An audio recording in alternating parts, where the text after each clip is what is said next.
Épître aux Hébreux chapitre 13. Persévérez dans l'amour fraternel. N'oubliez pas l'hospitalité, car, en l'exerçant, quelques-uns ont logé des anges, sans le savoir. Souvenez-vous des prisonniers comme si vous étiez aussi prisonniers, de ceux qui sont maltraités, comme étant aussi vous-même dans un corps. Que le mariage soit honoré de tous, et le lit conjugal exempt de souillure, car Dieu jugera les impudiques et les adultères. Ne vous livrez pas à l'amour de l'argent, contentez-vous de ce que vous avez, car Dieu lui-même a dit, « Je ne te délaisserai point, et je ne t'abandonnerai point ».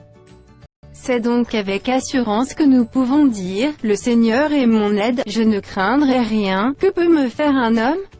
Souvenez-vous de vos conducteurs qui vous ont annoncé la parole de Dieu, considérez quelle a été la fin de leur vie, et imitez leur foi. Jésus-Christ est le même hier, aujourd'hui et éternellement. Ne vous laissez pas entraîner par des doctrines diverses et étrangères, car il est bon que le cœur soit affermi par la grâce, et non par des aliments qui n'ont servi de rien à ceux qui s'y sont attachés. Nous avons un autel dont ceux qui font le service au tabernacle n'ont pas le pouvoir de manger. Les corps des animaux, dont le sang est porté dans le sanctuaire par le souverain sacrificateur pour le péché, sont brûlés hors du camp. C'est pour cela que Jésus aussi, afin de sanctifier le peuple par son propre sang, a souffert hors de la porte. Sortons donc pour aller à lui, hors du camp, en portant son opprobre.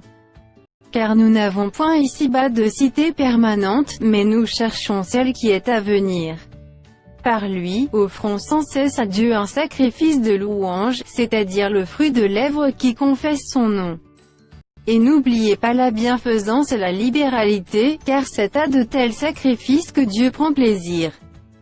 Obéissez à vos conducteurs et ayez pour eux de la déférence, car ils veillent sur vos âmes comme devant en rendre compte, qu'il en soit ainsi, afin qu'ils le fassent avec joie, et non en gémissant, ce qui ne vous serait d'aucun avantage.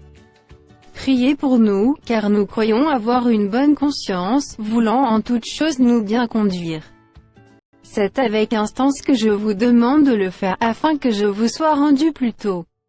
Que le Dieu de paix, qui a ramené d'entre les morts le grand pasteur des brebis, par le sang d'une alliance éternelle, notre Seigneur Jésus, vous rende capable de toute bonne œuvre pour l'accomplissement de sa volonté, et fasse en vous ce qui lui est agréable, par Jésus-Christ, auquel soit la gloire au siècle des siècles. Amen. Je vous prie, frères, de supporter ces paroles d'exhortation, car je vous ai écrit brièvement. Sachez que notre frère Timothée a été relâché, s'il vient bientôt, j'irai vous voir avec lui. Saluez tous vos conducteurs, et tous les saints. Ce dit Ali vous salue. Que la grâce soit avec vous tous. Amen.